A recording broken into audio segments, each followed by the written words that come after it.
that we are. Today's date is August 4th, 2024. We have a simulation for the Israeli-Palestinian Confederation with Yoella Har-Shefi. We are proposing a federal government for the people of Israel and Palestine based on a secular democracy, a separate and independent government for the people of Israel and Palestine, 14 million people in Gaza, the West Bank, Israel, and Jerusalem. We are proposing a constitution that would be the foundation of the federal government. The federal government will be independent and separate from the Israeli and the Palestinian government. It will not be created by the Israeli or the Palestinian government. It will be created through independent elections that will include the entire population of Palestinians and Israelis in Palestine and Israel, based on three branches of government: a legislative branch, executive branch, and a judicial branch, all mutual and fair and equal to both sides. You can see our constitution, the constitution that has been written at ipconfederation.org. The constitution is in three languages. It's in Arabic, Hebrew, and English.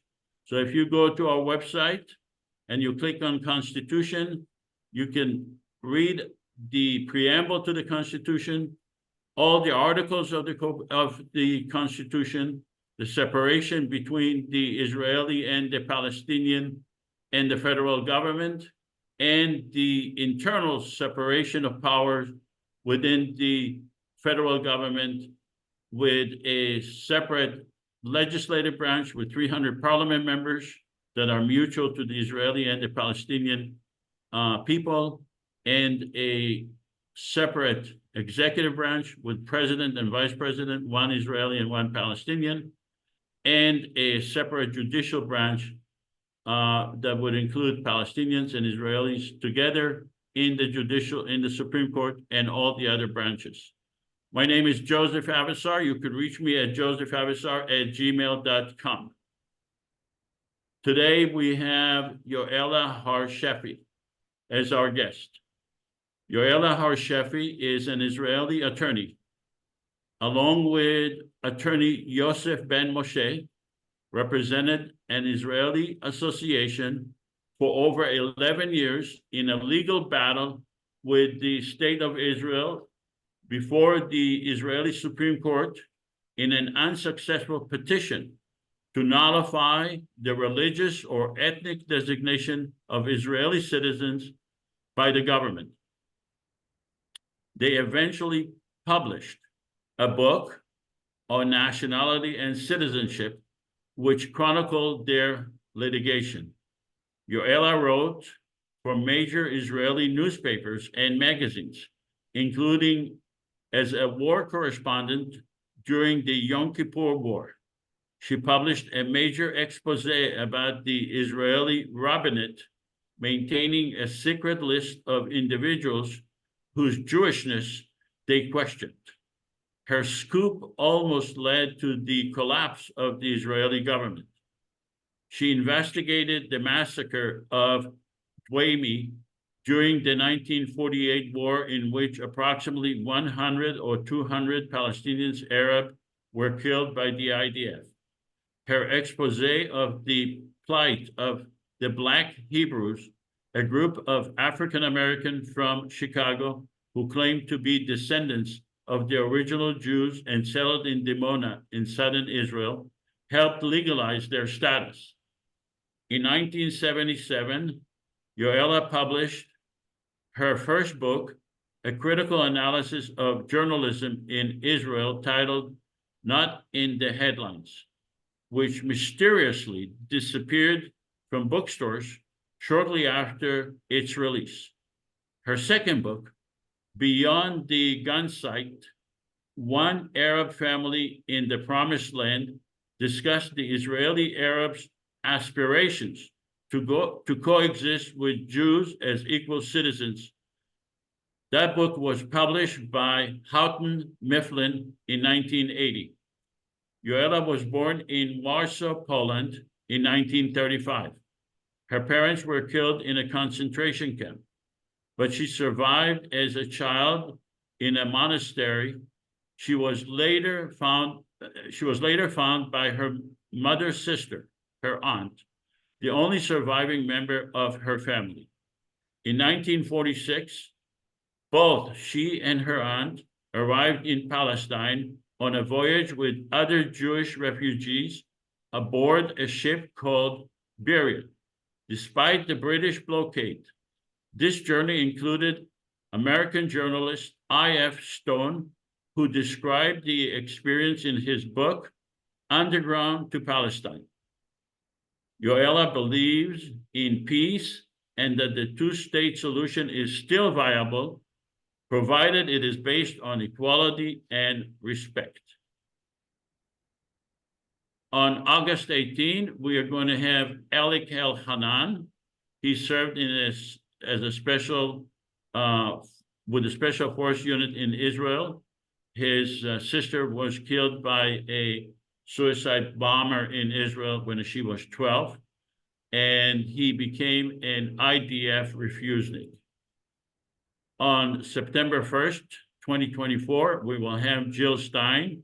She's a Green Party candidate to become US president in the next election in November of this year. On September 15 of this year, we will have Maoz.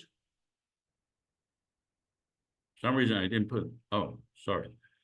Maoz Inon and Aziz Abu Sarah.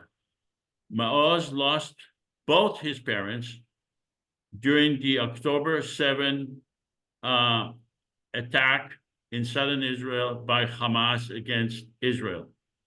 Aziz lost his brother, who was tortured in Israeli prison. They both gave up on the idea of the continuation of this violence. They see the violence as not sensible, and they are hopeful to find a new path to peace, and we will present to them this formula for an Israeli-Palestinian confederation. On December 17, we will have a press conference at the National Press Club in Washington, D.C. It will be a full-day marathon in which we will invite people to discuss the idea of peace between the Palestinians and the Israelis. Some will present their vision of peace. Some will respond to our vision of peace. And if you happen to be in Washington, D.C., or you are planning a vacation during December, Washington, D.C. in December is a wonderful place to visit. And I would very much appreciate it if you can come to the National Press Club on December 17 to participate and to help us. What to expect today? We are demonstrating how a common federal government will thread the needle. What does it mean? It means that it would be able to pass legislation that both sides, the Palestinian and the Israeli, will not be able to reject, because it would benefit the people of Israel and Palestine. And if they reject it, they will lose legitimacy. That's what we call threading the needle. It's tough, but it's doable on each and every subject. You may have questions throughout the simulation. This is a simulation, it's not a lecture. We ask you to appreciate and respect what we are doing and refrain from comments. We ask you to use the chat feature on your Zoom to ask questions and to make your comments. Nasir will administer the questions, and he will report to us your questions. This will help us streamline the process and make it faster and easier. So please use the chat feature. Nasir is responsible to monitor it, and he will out loud report to us what those questions or comments are that he feels are necessary for us to respond to. We have a short video that explains the IPC. I'd like to play it for you.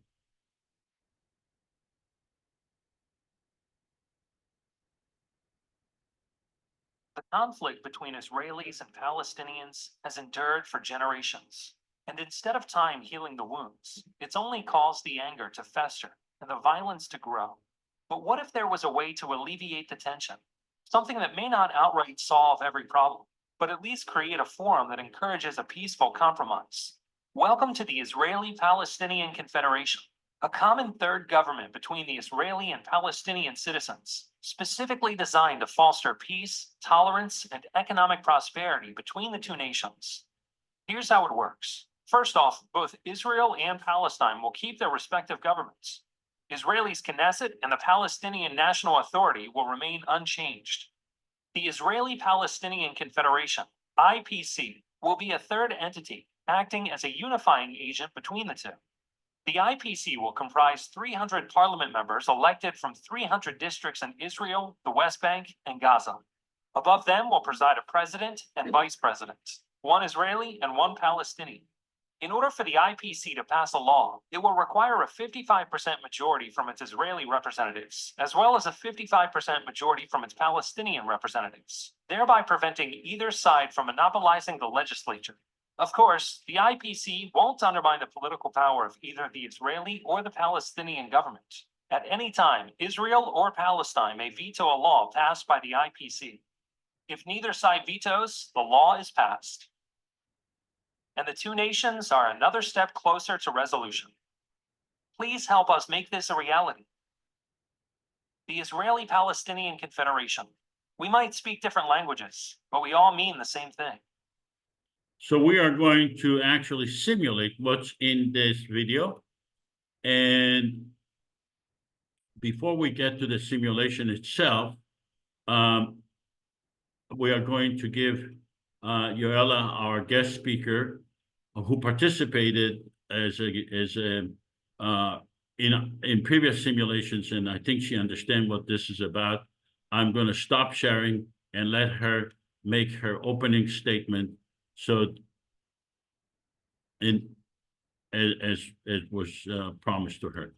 Okay, so for some reason it doesn't let me. Okay, stop sharing. Okay. Okay. So Yoella,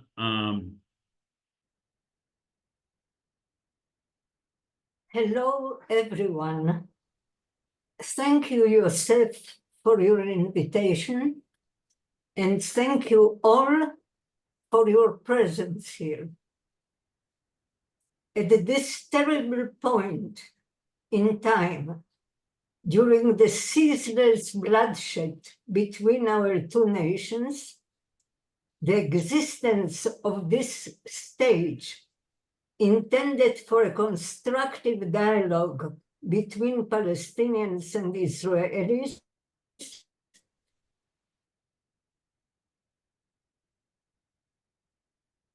is a miracle. Yoella, your last sentence was muted. But Can you repeat the last sentence, please? Can you please repeat your last sentence? We did not hear your last sentence. Yes. I said that the existence of this stage intended for a constructive dialogue between Palestinians and Israelis is a miracle that should be thanked for and nurtured. But after listening to the last 3 simulations, I almost backed out. I shall tell you what I heard.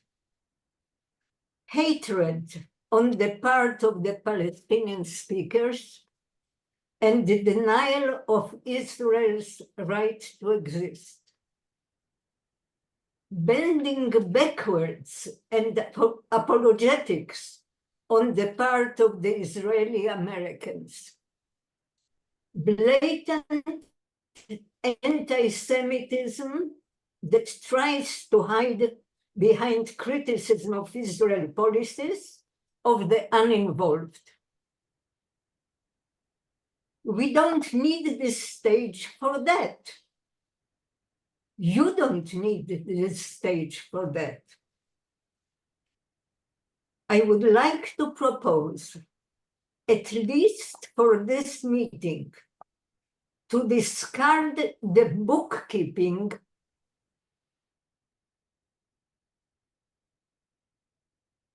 of who is the Palestinian and Israeli blood is flowing like water on both sides. We do not have time. Let us use this stage for constructive and bold thinking, for a vision, how to free ourselves, both the Israelis and the Palestinians, from the toxic and corrupt leaders who are dragging both nations into a perpetual bloodbath. I suggest, at least for today, to think together how to break free from the trap, how to utilize the human resources of the two nations for recovery, for rehabilitation, for development, for life.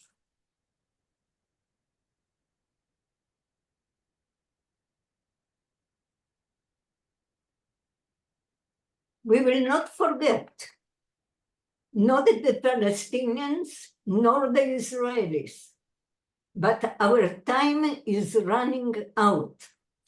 Now we must save our lives and the lives of our children.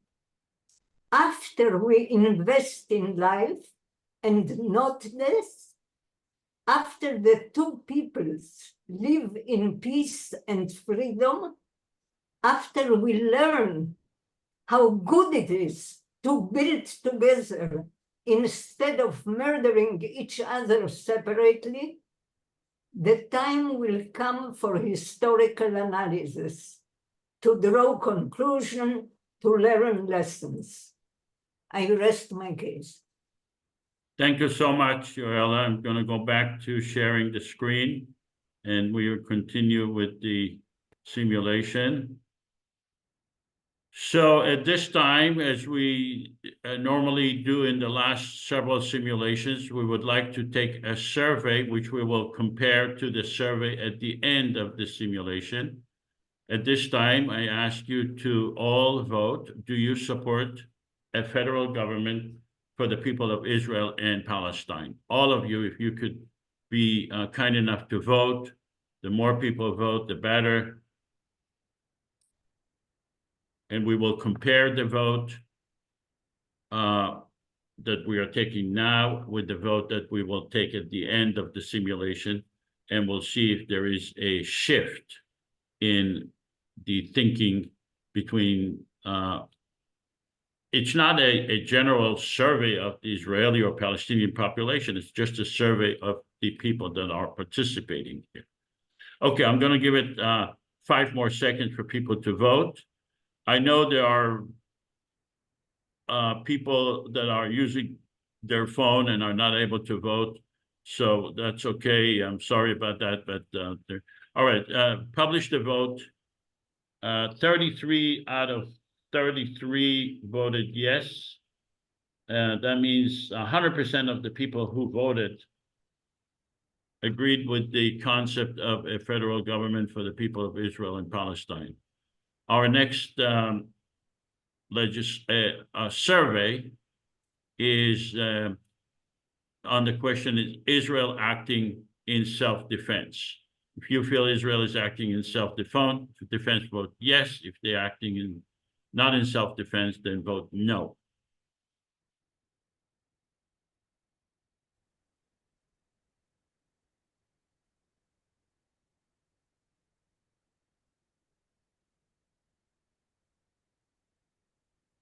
Okay, I'm gonna give it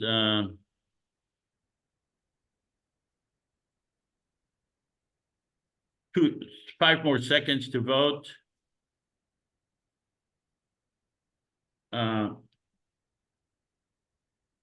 Okay, publish the vote. 9 out of 33 voted yes. That's 27%. And 24 out of 33 voted no. That's 73%. Thank you. All right.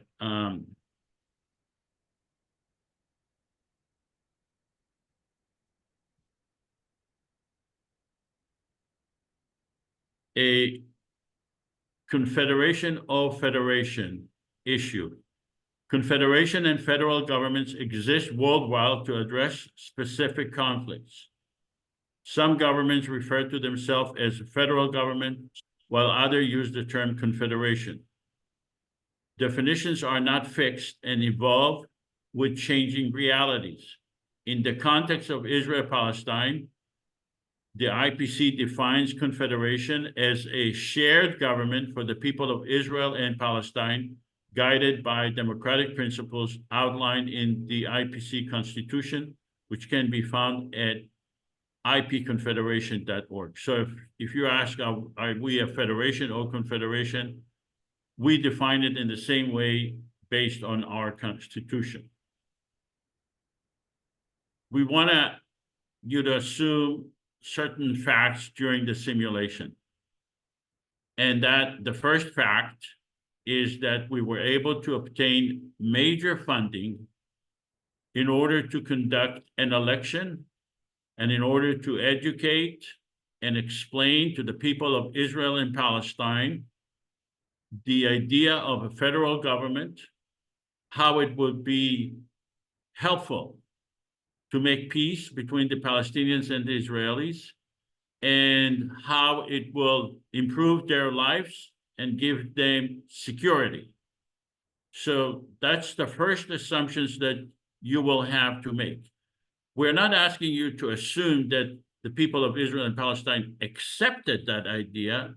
We're asking you to assume that we were given a major funding to have the opportunity to explain to the people of Israel and Palestine the benefit of having a federal government, and to recruit candidates for president, for parliament in 300 parliamentary districts, and to actually conduct the election.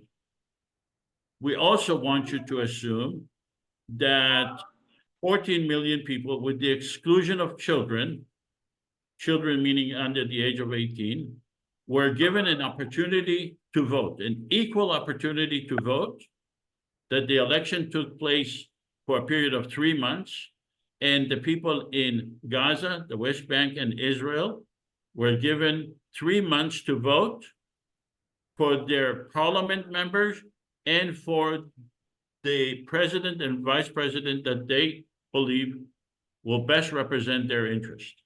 We also want you to assume that 5 million people voted, meaning 3 million Palestinians voted and 2 million Israelis voted. I'm sorry, I didn't mean the word meaning. I meant 3 million Palestinians voted and 2 Israelis voted. It could change.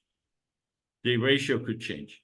We also want you to assume that the president received 1.5 million votes. So we are going to actually pretend that all of this has happened. And as part of our assumption, we're going to assume that me, Joseph, have been elected as president, so that you know I'm not qualified to be president because I do not reside in Israel or Palestine. I am a citizen of Israel, but I don't reside, and therefore I'm not qualified. But it makes it easier for me to conduct the simulation as if I am the president, and I'm going to ask you to act as parliament members, one of the 300 parliament members. So I want you to assume that 300 parliament members were elected, and we are going to play a role play as if we are president, as if I'm the president and you are the parliament members, and we are dealing with issues, and each parliament member represents 47,000 people. Now, if you have questions regarding these assumptions or any part of the simulation, please put that on the chat feature, and Nasir will report to us what the questions are. Yoella, do you have any comments or questions regarding these assumptions? I can't hear you. You're muted.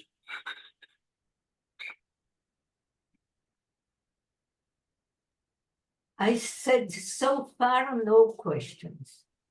Okay, so you are willing to accept those assumptions as part of the simulation? Absolutely.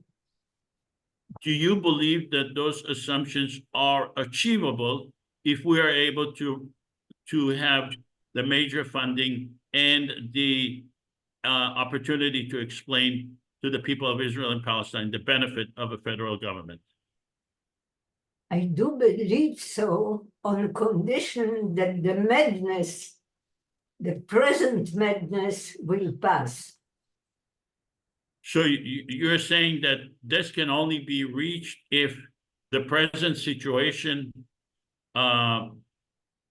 will pass? Is that even if you don't think that during the current situation, if we are actually conducting public relation explanation to the people of Israel and Palestine, you don't think that it would be achievable at the current time?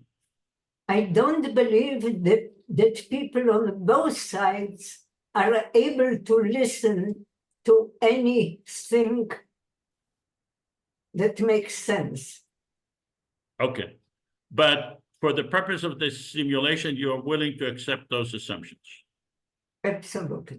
Okay, so we are going to ask you, the audience, to participate as parliament member. You'll have to choose whether you are Palestinian parliament member or Israeli parliament member.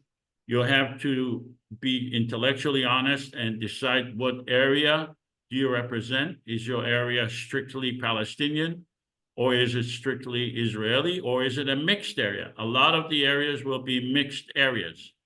So right now I am asking you to identify your representation. Are you a Palestinian parliament member in this simulation, or are you an Israeli parliament member in this simulation?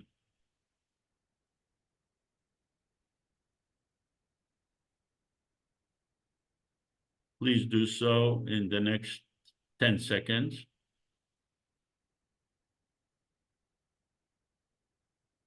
Are you Palestinian parliament member? Or are you Israeli? And I may ask you what city or area you represent. All right. So we have actually 14 out of 28 Palestinian, 14 out of 28 Israeli. It's 50-50. Excellent results. Okay. Now,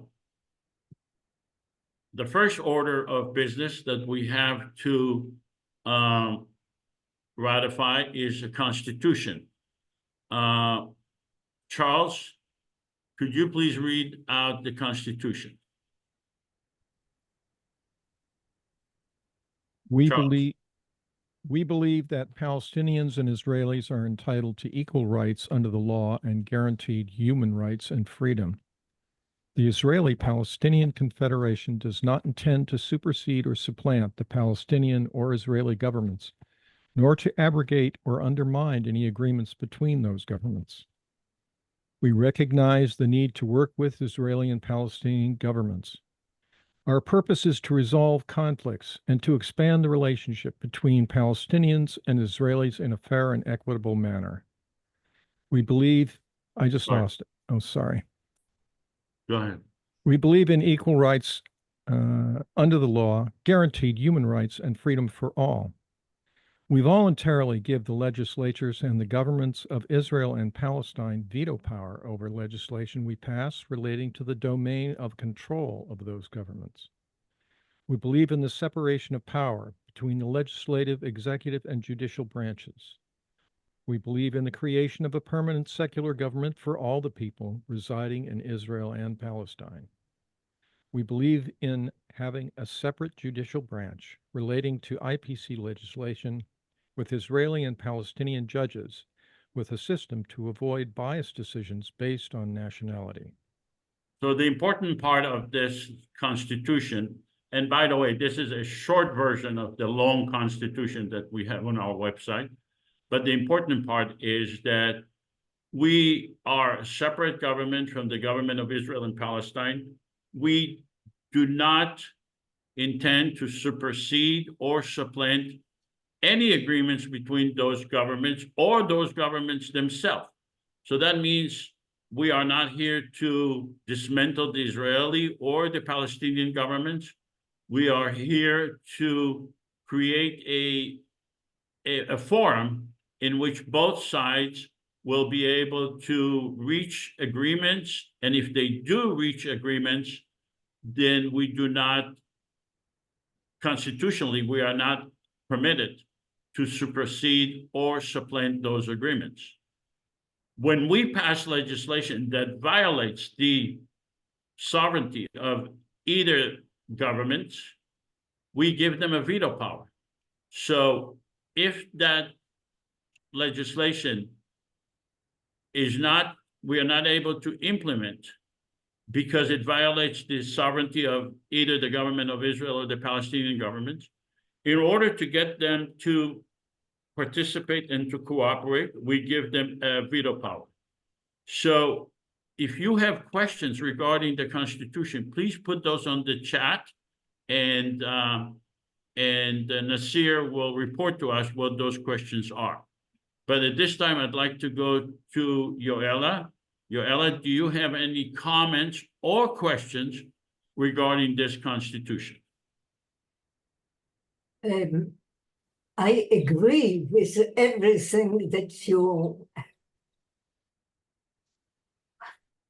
have in the Constitution, but my question is, when you say we believe in the separation, we believe in the creation, we believe in having a separate judicial branch, do you implement, or do you just declare that you believe?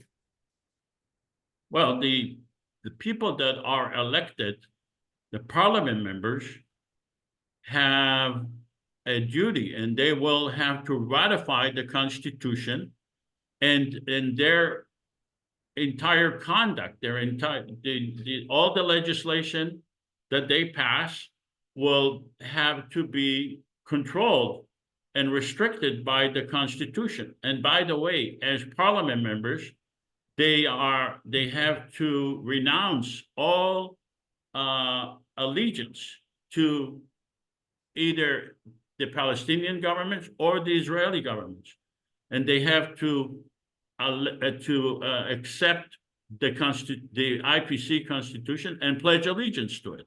And that's the purpose, is for us to implement legislation in agreement with the Constitution itself. Otherwise, we will be violating the Constitution, and we have a Supreme Court, a federal Supreme Court, that the citizens of Israel and Palestine could apply to and demand that we nullify any legislation that violates the Constitution. Any other comments, Yoella? No. All right. So I don't see any other questions. There is a question, Joseph, from George Carpat. He says, will the voting be preceded by at least 5 years of public education, re-education of students for peace, and exchange visits by large numbers of the population and youth to the other country. I don't understand the question, Nasir. He's basically asking if the voting for this will be proceeded. Is there any plan to proceed it with 5 years of public education? I'm not sure what. Yes, that's part of this. That's part of the assumption. The assumption is that we were able to have at least 1 year of public education, and before we actually have the election. But once the parliament is elected, they are the one who will ratify the Constitution. Any other questions? Okay. Let's have the Palestine. Now, in order to be a parliament member, you must accept the Constitution, just like in any other democracy. Let's have the Palestinian parliament members. Please ratify the Constitution.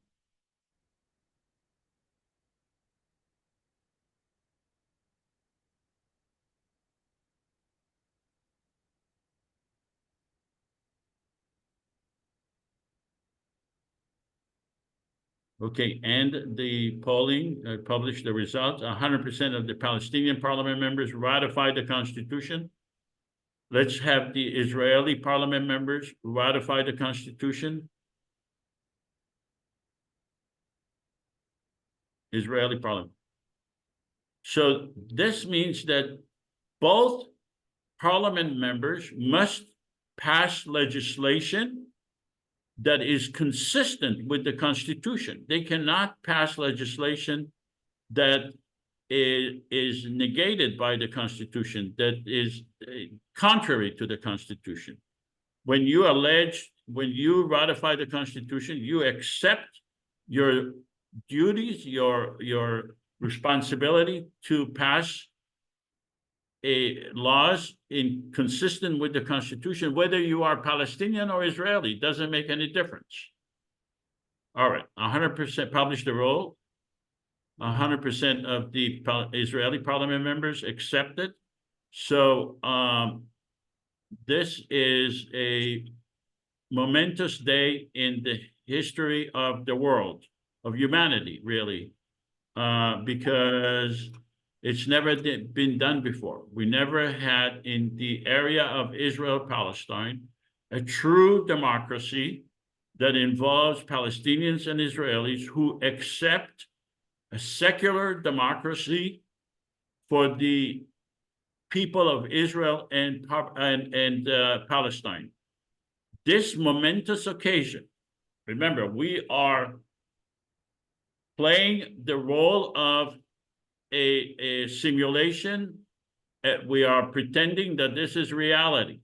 So if we are in reality, we passed a constitution. Just imagine what it would do to the people of Israel and Palestine and the people of the world. So as a constitution, this momentous occasion will undermine the existing government's use of fear and hate to justify their action, because both Palestinians and Israelis accepted the same rules to play in creating a common government. It removes the collective stigma against Israelis and Palestinians. What do we mean by that? We mean that there is a stigma that the people of Israel and Palestine are not able to agree on anything, that this is the most difficult conflict in the world, that it's not solvable. When we pass a common federal government constitution, we collectively remove that stigma. It gives us, the federal government, the parliament members, you, the parliament member, me as the president, it gives us huge political capital that we can spend all over the world, not only in Israel and Palestine, but all over the world, because we have proven that we are able to have different ways to resolve this conflict and that we remove the stigma. it will compel the governments and organization of the whole entire world to contribute, because they all claim that they want peace. And since we have 5 million people voted, we passed the Constitution, we are going to request that they will give us political protection and financial and economic assistance. And it will give the Israelis and the Palestinians new self-image, the people that are willing to live together and in peace and coexist in a equitable, as equal, and respect each other. Yoella, did you want to make any comments at this time? Nothing so far, because I agree with everything you said. All right, thank you. All right, so now we're going to the next legislation, and that's granting a veto power to the separate governments. Michael Walsh, can you please read this legislation? Michael Walsh.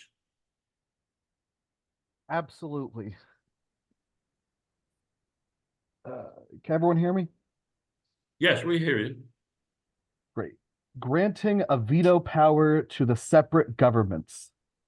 The Confederation is the government of the entire population of Israel and Palestine, from the river to the sea.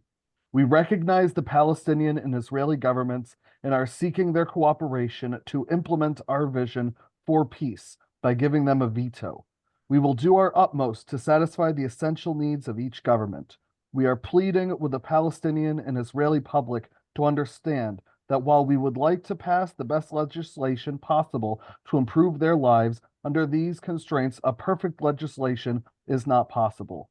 We hereby bestow a veto power relating to legislation affecting sovereignty to the following: the government of Israel on issues in which it is indispensable, the Palestinian government on issues in which it is indispensable. In the event of changes in the entirety of the Israeli or Palestinian governments, this legislation may be amended or repealed subject to the IP Constitution. The Parliament will decide on indispensability. Vetoes may be bestowed individually or collectively. Thank you. All right, so what's the difference between dispensable government and indispensable government? If we are seeking, or if we pass legislation relating to issues such as use of land, police force, removal of the wall, then the governments of Israel and Palestine are indispensable. That means we give them a veto power. However, if we pass legislation regarding the IPC budget, or ratifying the Constitution, or appointing IPC ministers, or expelling a parliament member for violating the Constitution, things of that nature, the governments of Israel and the Palestinian government are dispensable, and therefore they do not get a veto power. Why is it necessary to give a veto power?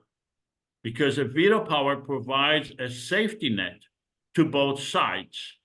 They know that if the legislation violates their sovereignty, their governments, their parliament will have a veto power, and therefore we increase the likelihood that Israelis and Palestinians will participate.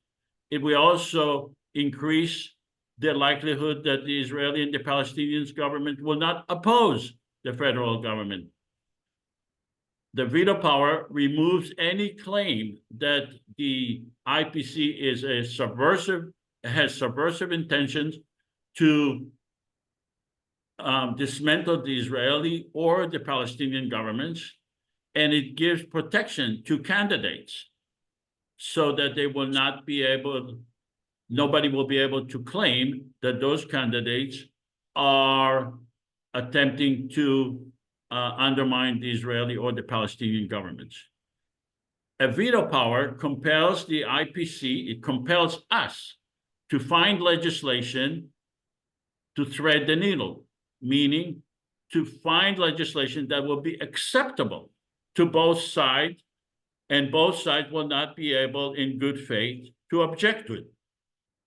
The veto power creates a platform for negotiations with a deadline, negotiation between the Israeli and the Palestinian and the federal government with a deadline. So again, if you have any questions, please write those questions in the chat feature. Since I'm not aware of any questions at this time, I'll go back to Yoella. Yoella, do you have any comments before we take a vote on this veto power? I just wonder whether the Confederate government can finance, for instance,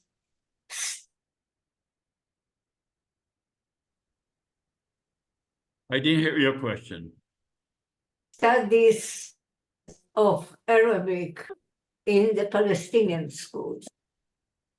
Well, that's all subject to legislation.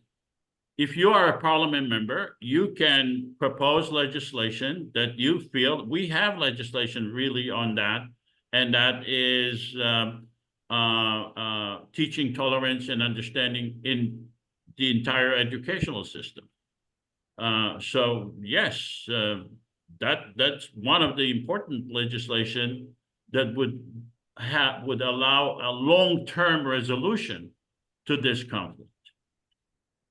Any other comments, Yoella? No. Okay. Nasir, do we have any questions?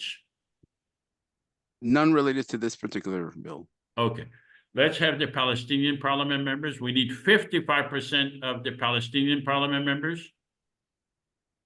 Do you support the declaration of intent to grant the veto power? We need 55% of the Palestinian parliament members to vote. And by the way, neither me nor Dan nor Nasir are able to vote, so that you know. We need 55% of the Palestinian parliament members. Please vote. Okay, publish the vote. I didn't have my question. Oh, yeah. What's your question? The one, the word veto power. Do you support the declaration of intent? Nothing happened on my, I couldn't vote. Okay, how do you vote? Oh, hang on. Hang on, sugar. Sorry. Can you repeat the question? Sorry, I'm talking. Do you support a veto power? Yeah. I mean, Okay. yeah, like I always do. So, all right, so we have over 80% of the Palestinian parliament members voting it. I assume you're a Palestinian parliament member? Yeah. Okay. All right. Let's have the Israeli parliament members please vote.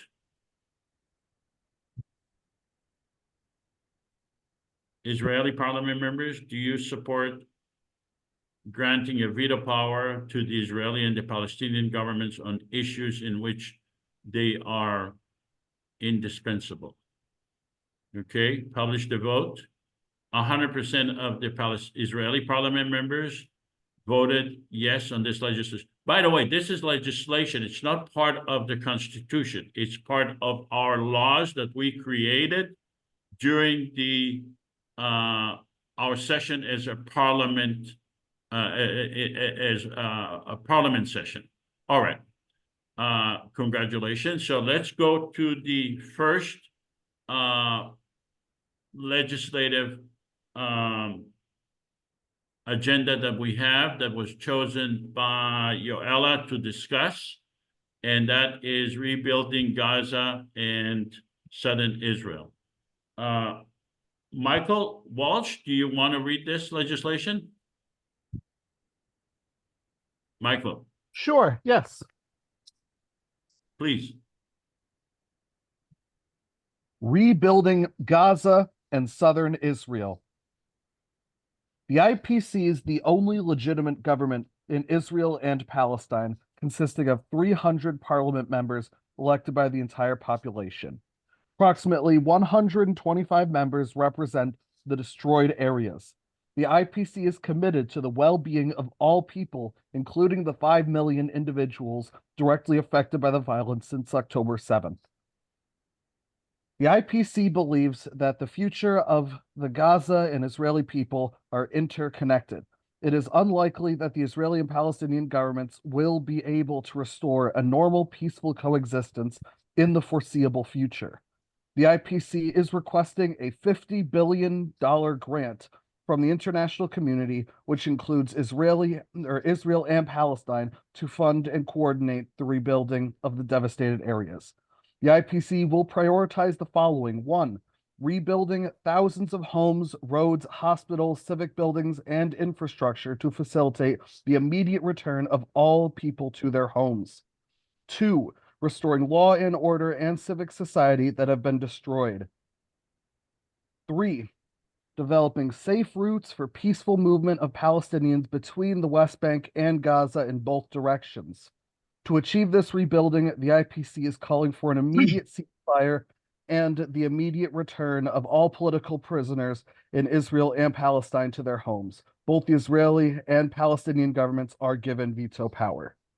All right, so this is legislation in which the Israeli and the Palestinian governments are indispensable. We already have 2 volunteers to become Israeli and Palestinian parliament president. We have Michael Bloom, who agreed to be the Prime Minister of Israel, and we have Giacomo, who agreed to be the President of Palestine. Before we take a vote and we give them a veto power, I just want to remind you that we recently passed a constitution. We have huge political capital, and we are now asking to spend that capital by going all over the world and to seek $50 billion grant to help us, the federal government, for the people of Israel and Palestine, to rebuild what was destroyed since October 7th, and to give peace and prosperity and safety to the people in southern Israel and in Gaza. We are now spending that capital, that huge capital that was developed and was given to us by the people of Israel and Palestine in voting for our parliament. Does anyone have any questions before I go to Yoella and before we take a vote? Does anyone have any questions? Put them in the chat and Nasir will report to us what those questions are. I see Una. Yes, Una had a question in regards to that. Since more of the Palestinian area was destroyed, would more be allocated for them? Well, yes, we will. We are the federal government. We are equal to the Palestinians and Israelis, and we will allocate our resources in proportionately to what was destroyed. So it's not for us. We are the government of the entire area. We don't seek to benefit one area over another. We're seeking to benefit our people, and our people are in Gaza and in southern Israel, and we will help them based on the proportion of the destruction that they suffered. Any other questions? Okay, Yoella, we're going to do the voting, and then we will get to you, and we're going to do the voting, then we're going to go to the Israeli and the Palestinian president and prime minister, and then we'll get to your comments. Palestinian parliament members, please vote on this legislation.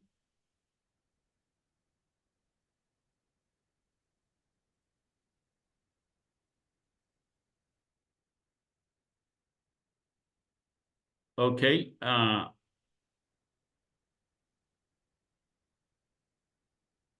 publish the vote.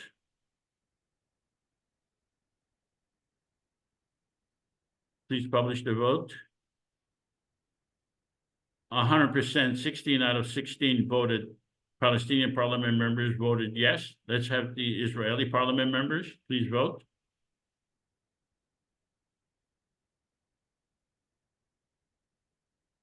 Israeli parliament members?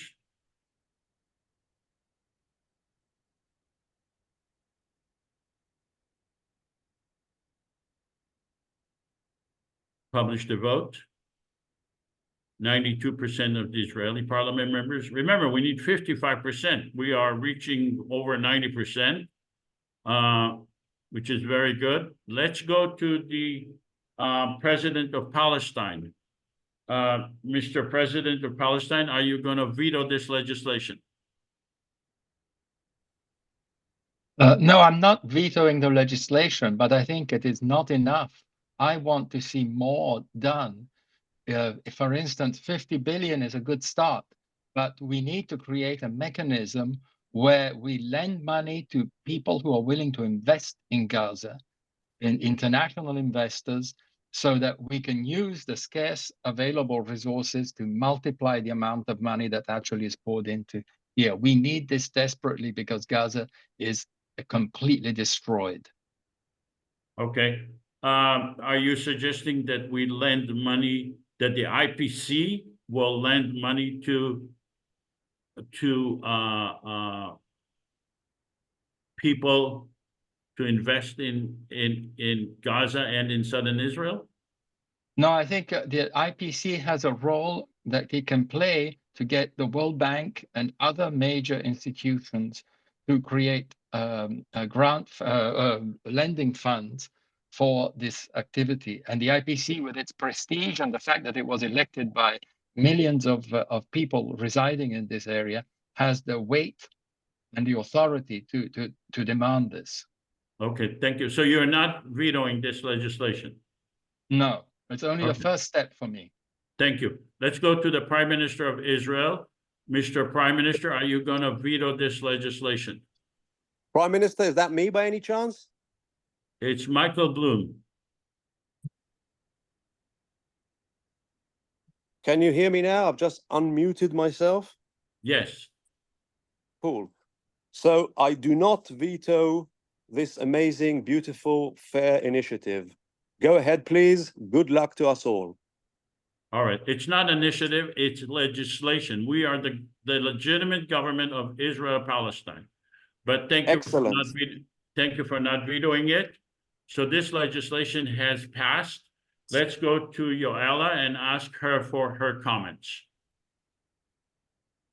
Yoella, please unmute.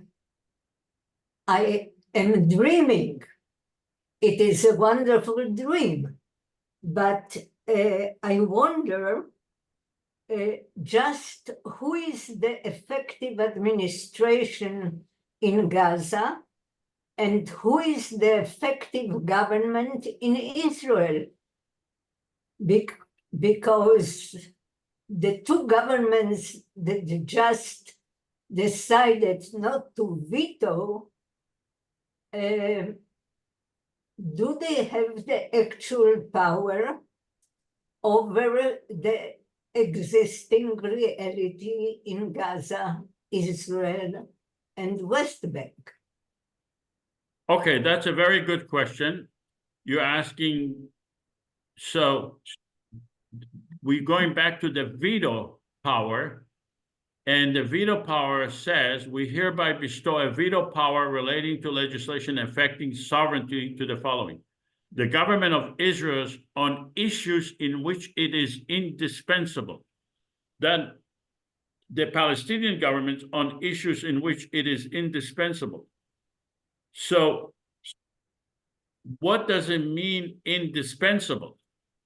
It means that if their cooperation is necessary to implement the legislation, then they become indispensable.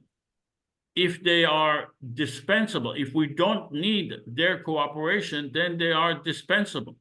So I agree with you. This is, we don't really know whether the Israeli or the Palestinian governments are dispensable or indispensable in this, but we will just, this is a fluid situation. We will play it by ear.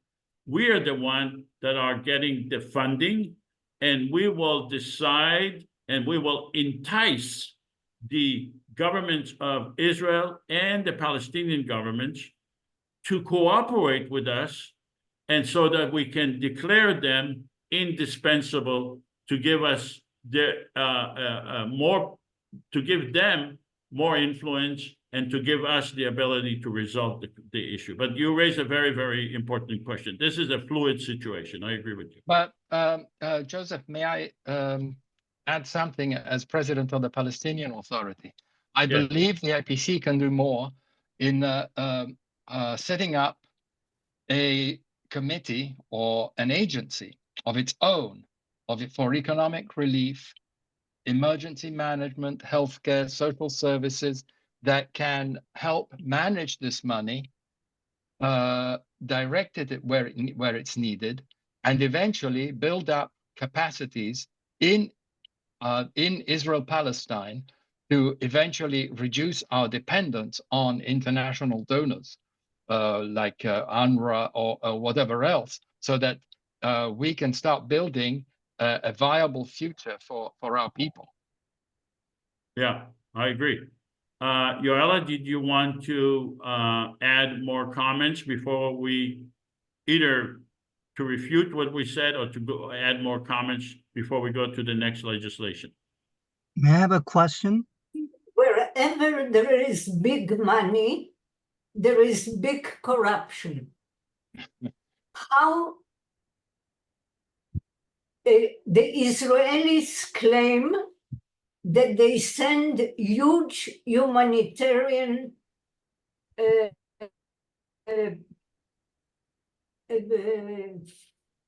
help to Gaza, assistance. The people in Gaza claim they don't get any part of it.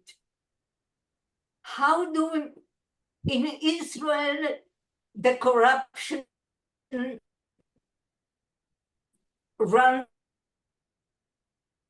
galore as well? Money will serve the purpose that it is intended for. Well, you asked a very good question, but in fact, the IPC is a government that is both Palestinians and Israelis. We are both in the same boat together. We are in the same car together. We will watch each other. We are not based on trust. We are based on verification. Because we are suspicious of each other. Palestinians and Israelis are suspicious of each other. We agreed to a constitution. But we are equal. We have equal power, Palestinians and Israelis, and we will make sure that the other side will not take advantage of one side. That's the benefit of having a federal government, because it's not Israelis versus Palestinians, it's Israelis and Palestinians working together, and the likelihood of corruption is therefore reduced. I agree. The corruption money always follows corruption, but the idea is we have to build Gaza and southern Israel. Yeah, Fumika, you want to have a question? Yes, may I have a question about the veto right? Okay, you mentioned that the veto, Power. deadline. Yeah, veto. Is there any particular deadline until certain time, and so you can just usually it's 60 days from the time we pass the legislation. Depend on the issue, of course, Yeah. right? But if they declare ahead of time that they don't veto it, then we don't need a deadline.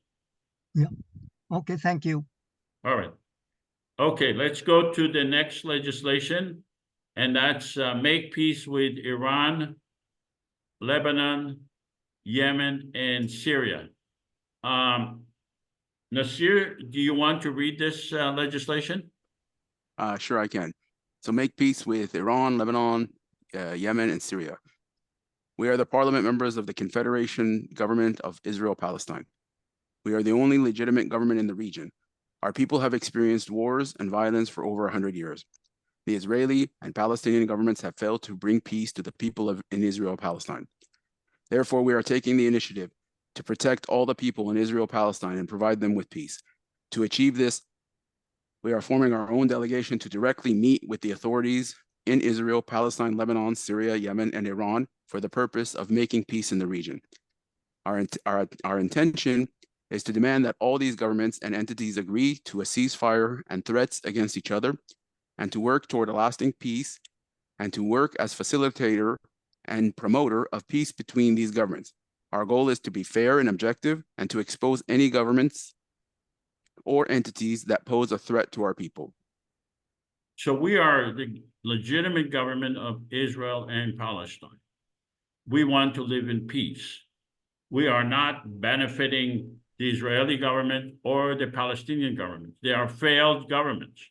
We are the legitimate government of Israel and Palestine, and we want to live in peace.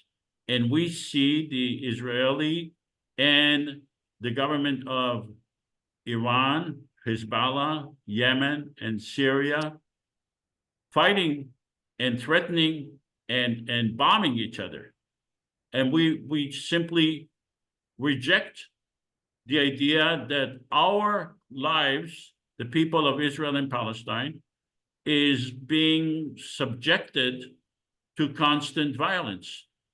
Since we are the government, and since we have our parliament, we want to form our own delegations to negotiate and to find out what's going on. And by the way, we don't give a veto power to the Israeli and the Palestinian governments because we're going to do it on our own. They are dispensable governments when it comes to this issue. We will ask their opinion. We will ask them to participate, but we are forming our own delegations, and we want to travel to all these areas and for the purpose of making peace and finding out what's really going on between those governments. If you have any questions, please put them on the chat. Yoella, do you have any comments regarding this legislation that we are passing? It is completely fictitious because the fact that there is no peace in the region does not involve only the war between Palestinians and Israelis. Iran has completely different interests, and it is just using the conflict for its own ends.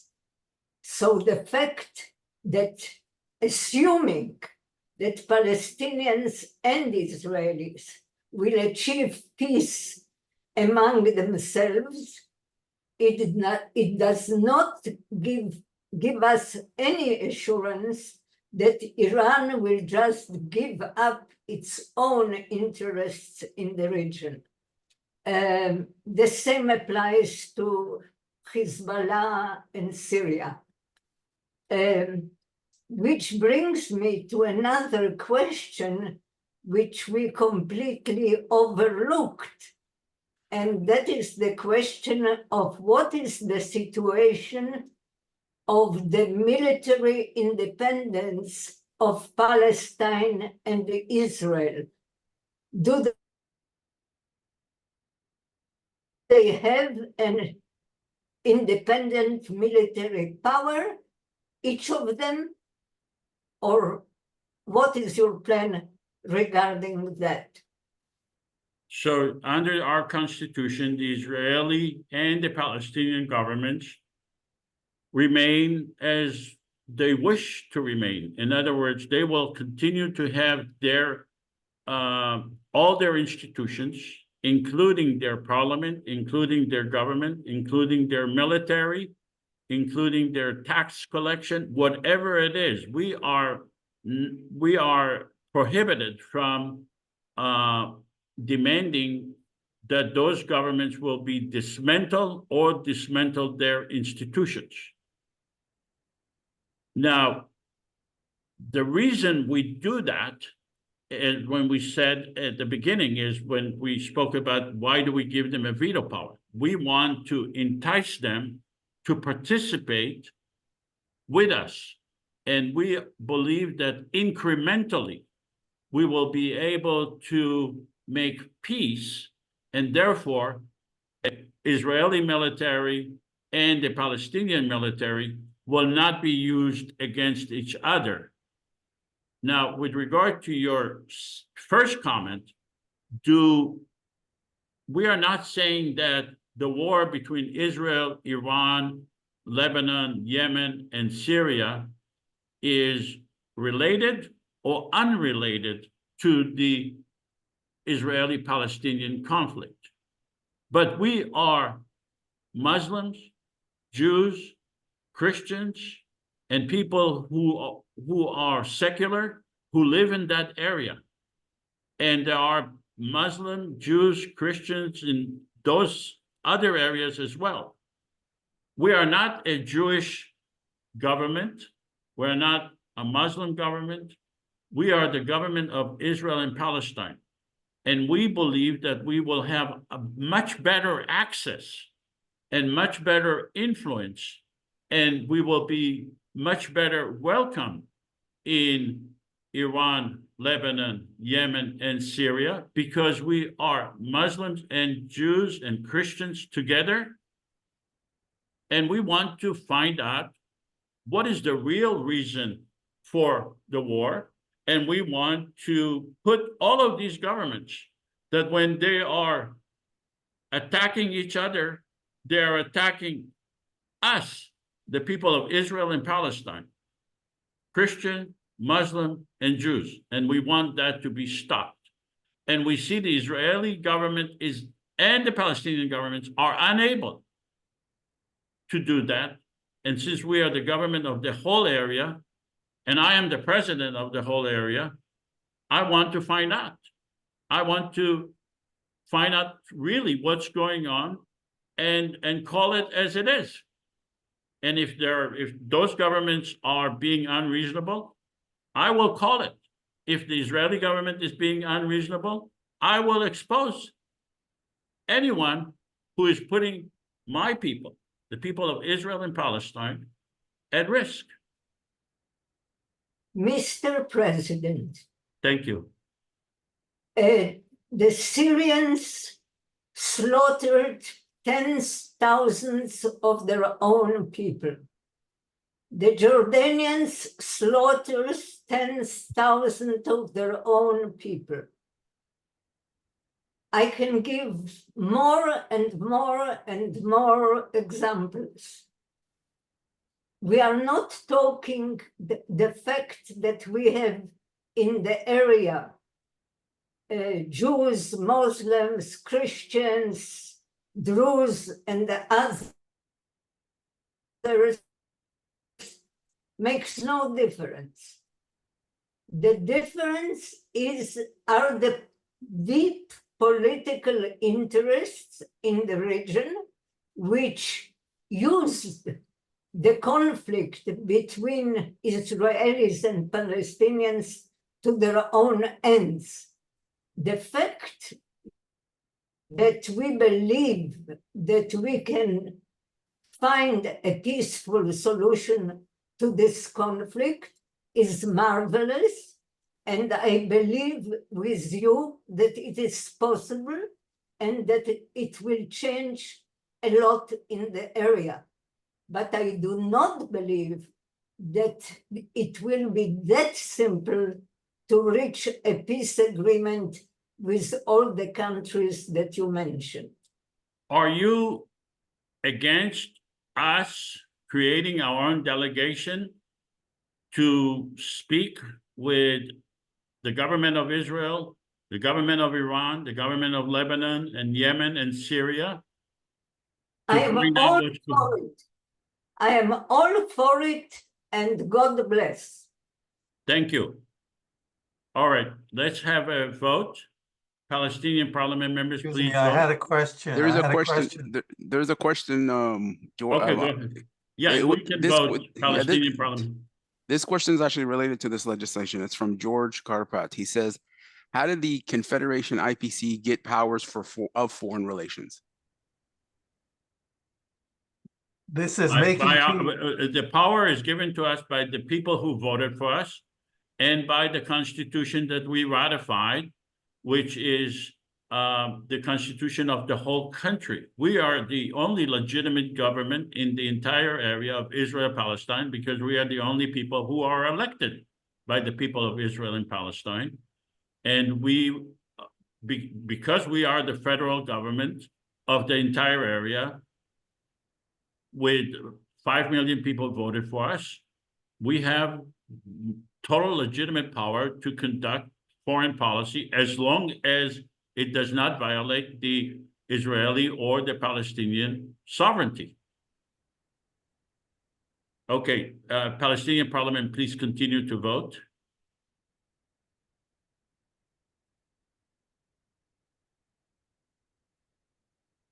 Palestinian parliament members. This legislation does not violate the sovereignty of Israel or Palestine. Therefore, the Israeli and the Palestinian governments are not given a veto power.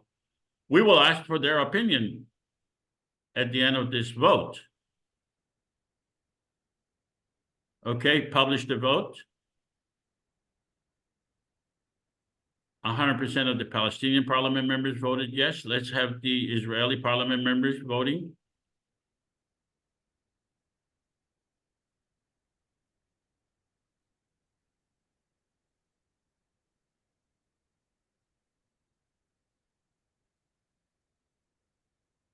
Publish the vote. 100% of the Israeli parliament members voted yes in favor of this legislation. Let's go to the Prime Minister of Israel. Mr. Prime Minister of Israel, will you be willing to meet with our parliament to discuss your failure to make peace with Iran, Lebanon, Yemen, and Syria to find out why? So yeah, absolutely, I would. Okay. Do you have any objection? Although you cannot really block us, but do you have any objection to us going to speak with Hezbollah, with Iran, with Lebanon, with Yemen, and Syria to find out what is their version of what is the conflict about? Certainly not. Thank you. Let's go to the President of Palestine. Mr. President of Palestine, same questions to you. I don't veto. I don't object at all. Good luck, and I hope it's more successful than what has been happening so far. Okay. Do you feel that you are being dragged into this conflict between Israel, Iran, Lebanon, Yemen, and Syria? Yoella said that the Israeli-Palestinian conflict has little relation to the conflict between Israel, Iran, Lebanon, Yemen, and Syria. This is a complex question. There is an issue of perceived Arab solidarity, and there is a broader problem. But I think from my point of view, the conflict that I'm more worried about is the one between Palestine and Israel, and that is my focus. Okay. But if an international negotiation can help calm the tension in the whole region and make Israel feel safer, then that can help me. So I am definitely in favor of this process. Do you agree with me that if the area escalates to a nuclear exchange of nuclear war, the Palestinians in Israel, Palestine will suffer just as much as the Israelis in Israel, Palestine? Yes. Okay. Thank you. All right. So let's go to an open discussion. Now I'm gonna stop. Can I ask a question regarding that legislation? Yes. Okay, I'm reading people's questions, so I didn't think of my own. I understand what Yoella was criticizing. However, I think that the legislation doesn't say that they're going to make a treaty or make an agreement, but they're going to initiate relations. So sort of in a sense, act as a middle person, because right now you don't have maybe diplomatic relations between Israel and Iran, Israel and Syria. So I don't think that this is saying we're going to enforce an agreement between the two states, but rather a sort of middle person sort of initiative to bring about these two people in the hopes that they themselves will make the final agreement. Well, it's more than the hope. We intend to expose those governments that are being unreasonable. That we want to find out by talking to the people themselves, to the governments themselves, and ask them hard questions. All right, let's go to the open discussion. Is Israel acting in self-defense? I am willing to start that. I personally do not think that Israel is acting in self-defense. I think that Israel is acting against the people of Israel. That the Israeli government is a danger to the Israeli people. And therefore, because it is acting against the people, it's been involved in numerous wars. The Jewish people the Israeli people are being exposed to constant violence. I don't see the Israeli government having any peace plan. There is no minister of peace. There is no chief of staff. In Hebrew, it's called Ramatkal. There is no separate entity, just like the Israeli military, for the purpose of making peace. Therefore, I don't think that the Israeli government is acting in the interest of the Jewish people, and therefore it is not acting in self-defense. Does anyone want to contribute to that discussion, including Yoella? Let's start with Una. Well, I don't think, that's my viewpoint, Israel has no intention of wanting peace with Palestine, because every time some people were aiming for peace, they got assassinated. Therefore, the answer is no, there's no self-defense at all. They want it all. They want Palestine, for we need people like you to just get them out of wherever and start a new world. Okay, Yoella, do you want to contribute to that discussion? I know you didn't want to talk about that in general, but if you want to contribute, then if you don't, then we can move on to an open discussion. No, I do want, because it is not as simplistic as you present it. I do agree that almost all Israeli governments did very little, if anything at all, towards achieving peace with the Palestinians. This being said, it does not negate the fact that when Israel is attacked, and attacked viciously in an inhuman way, like the 7th of October, it's to defend itself and needs to defend itself. And if it did not defend itself, the fate of the south of Israel would have been the fate of Israel at large. So it is not a simple answer of or yes or no. We need an ongoing effort of understanding and conversing and cooperating between the two people. And actually the Palestinians don't know the real situation and the real views of the Israelis, and the Israelis have no idea of the real situations and the real views of the Palestinians. I have friends on both sides who believe in peace, who want peace, who are ready for any sacrifice to achieve peace. But we have governments on both sides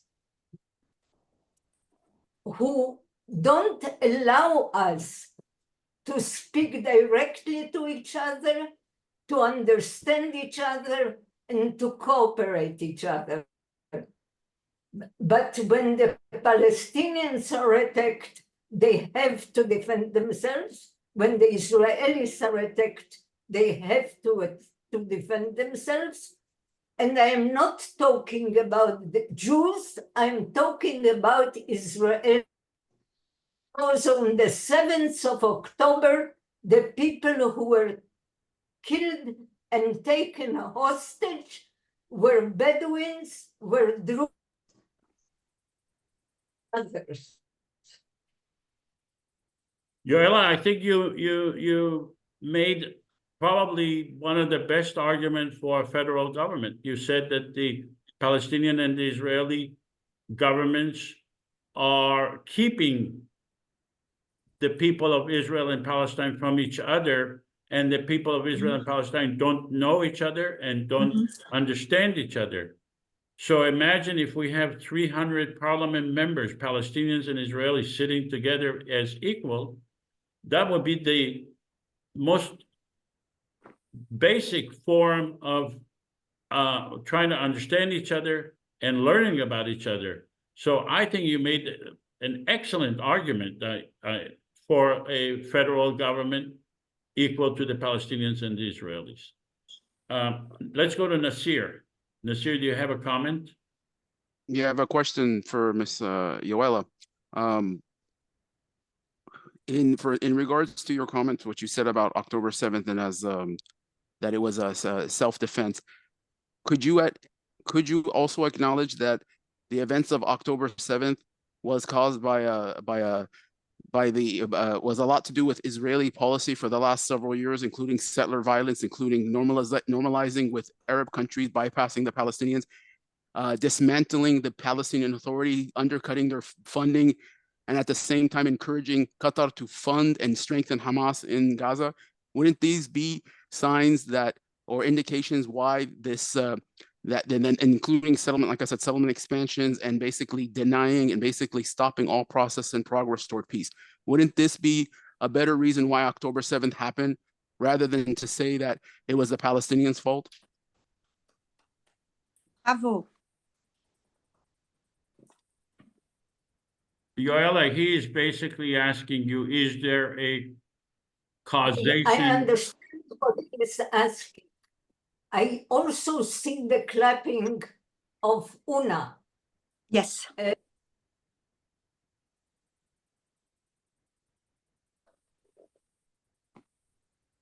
The fact has done in the last, actually, for many, many years, that I am totally opposed to the policy of my government, does not justify the rape of one woman, does not justify the brutal killing of the 7th of October, does not justify burning infants in front of their parents, does not justify the killing of Vian Silver, who was driving parents from Gaza with sick children to Israeli hospitals and bringing them back to Gaza. and she was one of the slaughtered people on the 7th of October. No policy, however bad it was, does not justify the atrocities of 7th of October. Okay, you're taking my comment is not saying to justify, but I'm saying blame. Blame for the current situation. We're not justifying any attacks. We're not justifying killing. But I'm saying that blame has to be shared around by the policies that have led us to where we are now. Yeah. All right, let's go to George. George, do you want to contribute Okay. to that? Hello, Joseph. Hello, everyone. Can you hear me? Yes, hi. Okay. Hi. Listen, first of all, I want to congratulate you on this project. It's a wonderful idea, and I want to wish you every success, Thank if you. I can help. But I see at least one, well, there's probably a lot of weaknesses, but one of them for sure is instead of discussing the current question, as you can see, it's extremely conflictual. Whose fault it was, who started it, how far back does it go? And I don't see how this is building towards making this project a success, this initiative a success. A much better use of time would be to talk about how do we prepare the ground for peace after 60, 70 years of conflict and war and suspicion and distrust and land theft and everything that has happened, this horrible history that has happened and that has wasted so many resources. After that, there's deep distrust. The ground has to be prepared for peace. You were talking about before of spending only 1 year before the vote, before the real vote. I think that is totally unrealistic. Before that vote, you will have to have at least 5 to 10 years of preparing the public for peace, exchanges, groups of Israelis and young people visiting each other's homes and living in each other's homes. I'm Canadian. In Canada, the Canadian government finances French Canadians living in English Canada and spending 2 months studying the other language and living with people of the other group. Okay, this has been going on for at least 30, 40 years. The same thing will have to be done as a farmer prepares the land for planting. You must have good soil, especially in a desert land. And in this desert of 80 or 60 years, 70 years of conflict, you must prepare the ground carefully so that the plants of peace can grow. 1 year, forget it. It's not going to work. That's my opinion. So, we are the farmers who are preparing this ground. And, we're talking about questions like the current one that we're discussing is not preparing the ground for peace. We should be talking about what it'll take to make this a success. George, let me ask you a question. If we have the funding and if we are able to advertise the benefit of the federal government, and if we are able to do it for a period of 1 year heavily in Israel and Palestine, in Arabic, Hebrew, and English, and if we are able to have the media discuss it, I agree with you, that's not enough to make peace. But my question to you, George, is if you are given all of that as an assumption, what do you think would be the number of people who will actually vote in the election? Listen, Joseph, I've never been to Israel, never been to Palestine. I'm not Israeli. I have no Israeli friends. I have no Palestinian friends. I'm not in a position, I'm not qualified to comment on that. But given the history of the last 70 years, doing 1 year of PR work and TV work, I don't know. That's all I can say. I don't know. Well, look, we don't have time. We don't have 5 years. Okay, we don't have time for Israelis and Palestinians to have more kumbaya meetings. We need to move swiftly and create the federal government immediately. And 5 years could also be in the opposite direction, destructive. So I don't agree with you that we should wait 5 years. What's going to happen? Who is going to give us guarantees or even an opinion that 5 years will be better? The way it goes right now, to leave this area for the failed Israeli and Palestinian governments and to say, well, let's not have an election for a federal government because somehow the Israelis and the Palestinians will get together and be friends with each other. In my opinion, the likelihood that it will be the opposite. Okay, let's go to Listen, yeah. Giacomo. Do you have a comment regarding the? Yes. So it was concerning Nasir's statement. I don't think it's useful to talk about responsibility or blame in October 7th or whatever else.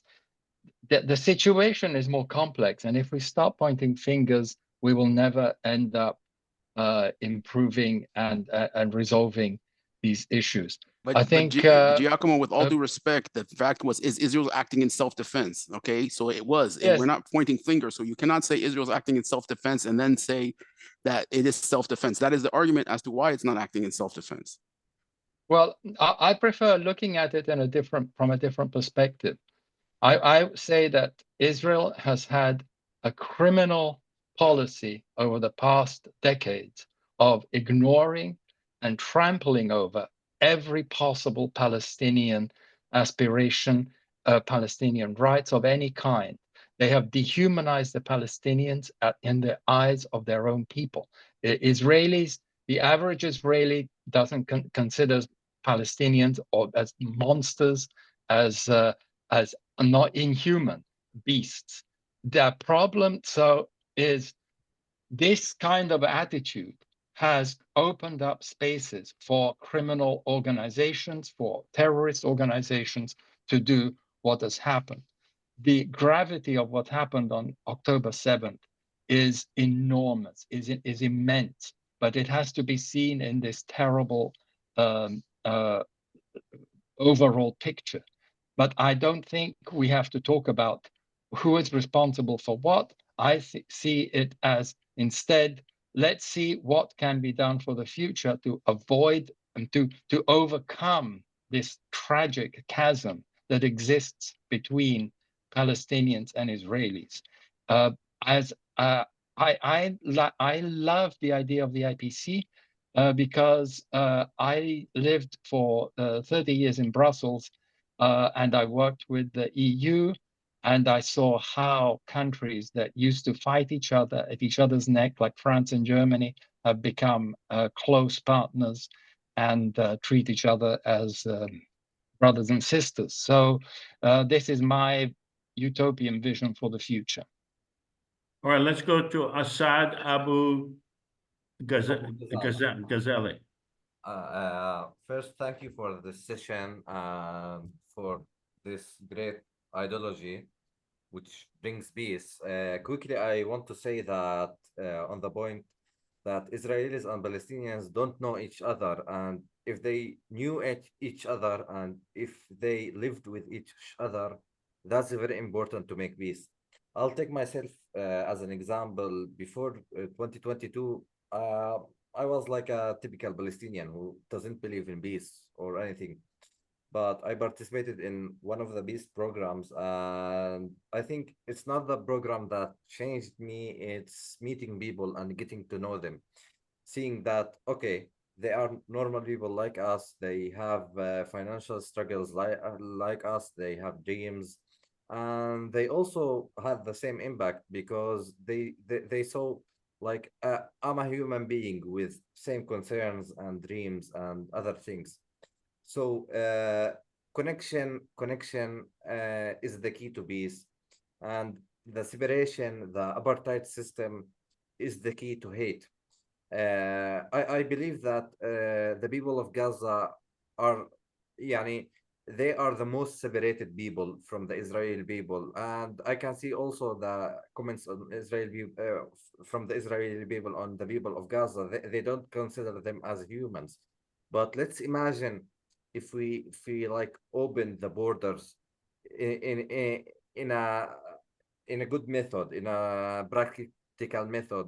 Look how after 5 years, after 10 years, how things will change. Actually, in great parts of West Bank, we could accomplish the financial piece, because a lot of workers from West Bank, from villages, they were working in Israel, and for them, I can hear their comments. They don't want war. They want to go there and work again. They have Israeli friends, and same on. So let's focus on the financial. Finance makes peace. It's a common point of interest. One last thing I want to say. I'm from Nablus or Shechem, which is in the West Bank, and I don't think this ideology is common. So we have to start working on it, and we have to have a courage to share it. And we have to think how to share this courage. So I'm asking you to consider making a section or in the West Bank for Arabs. Let's make like a mini political party or something. Let's work on it with Palestinians. And now, okay, we have the chance, yes, because people after the war saw that the war did not bring anything to Palestinians in West Bank or in Gaza. It brought death and poor people and suffering. So now we can talk in peace. Yeah, we can be more courage, but we have to have a hand in West Bank. We have to make voices in West Bank speaking in this ideology. Thank you very much. All right, let's go to Gottfried Hutter. Gottfried, you need to unmute. Gottfried, you need to unmute. Yeah, okay. Thank you. I want to make only a very short comment, because I think for the IPC, it is most important to stop making blames, but concentrate on the solutions. This is, I think, the very big difference, because blaming creates enemies, but solutions creates friends. And I think if there should be friendship between Israelis and Palestinians, the IPC needs to concentrate on the solutions. And to the solutions, it will be very important also to concentrate on finances, because for example, this problem with this enormous destruction in Gaza, I think this needs a lot of money. And I think this money can come from international sources as well, not only from Israeli sources, but also from international sources. And this will be much more than what could come from Israel. Thank you. All right, thank you, Gottfried. Let's have the post-simulation survey. After participating in the simulation, do you support a common federal government for the people of Israel? This is for everyone to vote. I don't think we can exceed what we voted for before, which was 100%. I'm just hoping that they're not going to go in the other direction.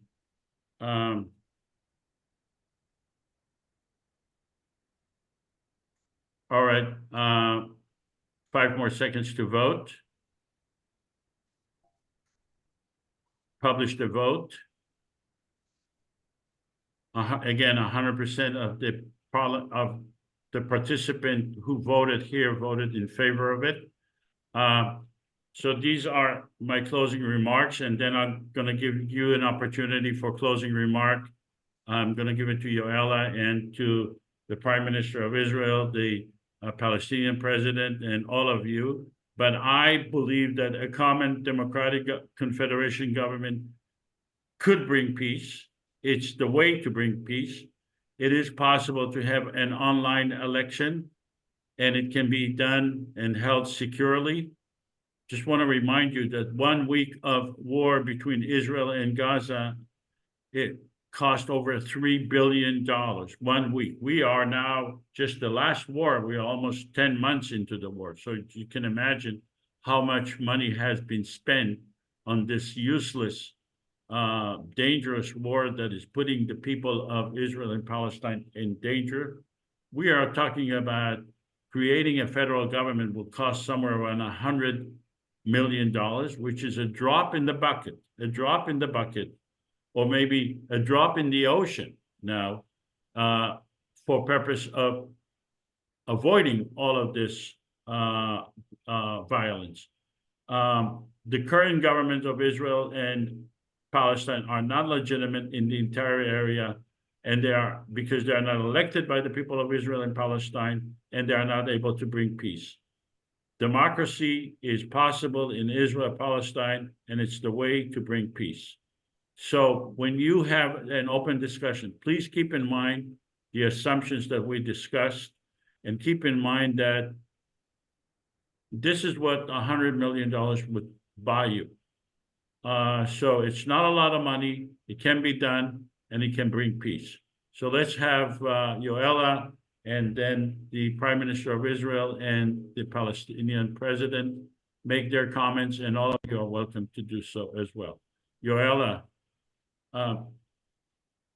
I just want to say thank you. You need to move the screen because we don't see, we only see the top of your head. Can you move your... I don't know how to correct it. Okay. Is it better? Thank you. That's much better. Is it better now? Yes, yes, much better. Okay. So I just want to say thank you for this meeting. And I wish that we all learn to separate the governments from the people. The government, the corrupt government of Israel is not Israeli people. The Israeli people are demonstrating every week for years now against our government. The Israeli people want peace. The Israeli people want cooperation. The Israeli people want to stop the bloodshed. I believe that the same is true about the people in Gaza as opposed to the Hamas. I believe that we proved within Israel that cooperation between Arabs, Jews, Druze, and the others is possible, is feasible. It is not perfect. It is far from it. But it is possible and it is working. We should work towards enlarging it to make peace between the Palestinian nation and the Israeli nation, and if possible, under the cover of the Confederation. Thank you so much. Does anyone want to add anything? All right. Didn't you say that the oh yeah, that I need to say something? Yes, the Prime Minister of Israel. Right. Okay. So you know, there's this everywhere in Israel you see Yachad Ninatzeach, which means together we shall win. Now, I realized a while ago that Yachad Ninatzeach, together, meaning us, the Arabs and the Jews, are going to wake up and are going to rise above the brainwash and realize that together we shall win by realizing this, realizing our governments are not our friends. In fact, they are our greatest enemy, and that's what we have in common. And we shall therefore disregard them, and then they will lose the power that we are now giving them, whether we know it or not, and then they will evaporate and just leave us alone like parasites that are being plucked off any body. So, so exciting to be part of this. I mean, I would like to thank Joseph Avisar for being ahead of his time, at least 20 years. And it's quite exciting to be part of this, and you've done an amazing job. And actually, I'm here experiencing this like everyone else. And I'm going to go out there and I'm going to speak to Israelis and I'll say, well, what do you think about Arabs? And they'll say, well, you can't trust them. And I'll say, well, can you work with them? Can you this? Oh, no, you can't. They won't talk to you. They hate you. And I'm like, dude, you won't believe what I just came off. A Zoom meeting. We sat there. We voted. We simulated the new government. It's unbelievable. We are creating energy. We are creating our own reality. Thank you. I'm so grateful. Yosef, well done. Unbelievable. Thank you so much. Thank you so much, Michael. All right, let's go to, okay, Giacomo, you want to add something? Just one thing. It's true that I totally agree. There's this chasm, there's this difference between the government and the people in the area. The only way to overcome it is for the IPC to hold real, truly informed democratic elections.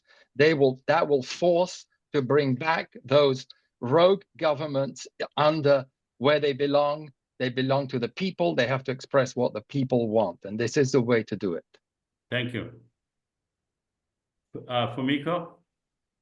You need to unmute, Fumiko.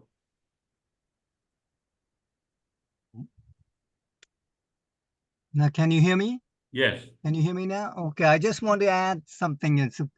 Okay, I don't think Israel is a democratic country, but I'm very, very how should I put it? Okay, so I admire there is still kind of no freedom to express idea what they want to say. Very difficult under a kind of difficult situation. To me, like just the situation is getting deteriorating, right? And so getting worse and worse. But under that kind of stupid situation, still people can just express what they want to. They oppose to the government. Still, I really moved by the people, Israeli people. I would say Jews. Jews demonstrating a protest against Netanyahu present government. And so that's still there's a kind of consciousness. That's a really emphasis, but many of them still are kind of a state of mind. If I take into account of their state of mind, both the Palestinians and and the Israelis, they are out of state of a normal, state of mind, just kind of sort of crazy paranoia, especially in Israel. But under that kind of situation, there are still Jewish people who maintain dignity of the mankind. So that's really amazing. And then so you are the one who tried to hard. Joseph and I admire really, really something. So you're really doing something. I just hope, so Thank you. In the near future, right? All right. So I want to thank Yoella. She and I met several times. We exchanged a lot of information. She was very, very dedicated. She's very dedicated to this process. we worked hard, and I want to thank you so much, Yoella. I know this was stressful for you. I know that. I can tell from from your demeanor that this is stressful, but you have represented your views with integrity, with honesty. We may not agree on everything, but bottom line, we agree on the need for peace and the need to live together, Palestinians and Israelis. And I truly appreciate the fact that you were willing to subject yourself to this process. This is not an easy process. And I thank you so much for your time and your dedication to this. And hopefully this will lead us to make peace, will help us to make peace in the future. So thank you so much, Yoella. All right. Thank you yourself. All right. Okay, so if nobody else wants to make a comment, I'm going to close. Again, it's a Sunday, so I'm going to visit my grandchildren that I haven't seen in 2 weeks now, and I miss them so much. All right. Thank you. Bye-bye. It was nice meeting you.